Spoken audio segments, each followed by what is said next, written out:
Hi, this is Ava Peters, and this is my final project in chemistry. All right, my final project is on chemicals in agriculture.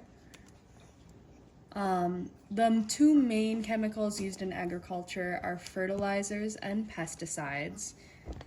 They're used because they increase the volume of food that can be produced by any one farm. Agriculturalists benefit from it because they sell more stock and customers get to pay a lower price for the produce since the farmers are able to produce more food. These two chemicals are usually regulated through the USDA, EPA, and FDA. The current effects of fertilizers and phosphorus being used are that animals and bugs that are not explicitly targeted are being harmed by the pesticides that are being used on the crops. Nitrogen and phosphorus can also run off of these fields and end up in streams and lakes, which can disturb aquatic habitats. More algae is produced, which can throw off the lake or stream's balance. And then consumers and workers around these fields and the produce are exposed to carcinogens. The future effects of these pesticides and fertilizers are that they will remain in our environment for a lot of generations in the future. And then humans who get exposure to these chemicals can often experience infertility due to the carcinogenic nature of these chemicals.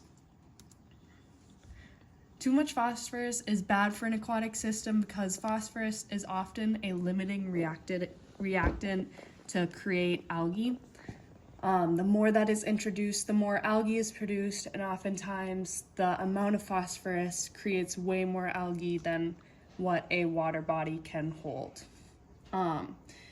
Typically, you'd think that photosynthesis would lead to more oxygen and a healthier body of water, but when the algae dies off, it actually depletes a water body's oxygen content since oxygen is absorbed by the microbes that break the algae down when it dies. So here's the photosynthesis process. It is not enough to offset the oxygen used up by microbes. Some alternatives to using chemical fertilizers and pesticides. Some farmers use companion planting, which is where basically you plant certain types of plants next to each other since they often act as a sort of natural pesticide for the other plants. This is all natural, which is a very good pro for companion planting, but it's not really viable at a commercial scale. Otherwise, people can use soft chemicals, typically soap.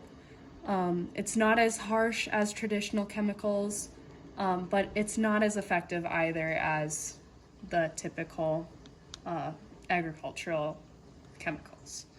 Microbial pesticides are being used more often now. It's basically where farmers will release a certain type of microbe into the environment, which is known to target certain certain bugs that are plaguing their fields.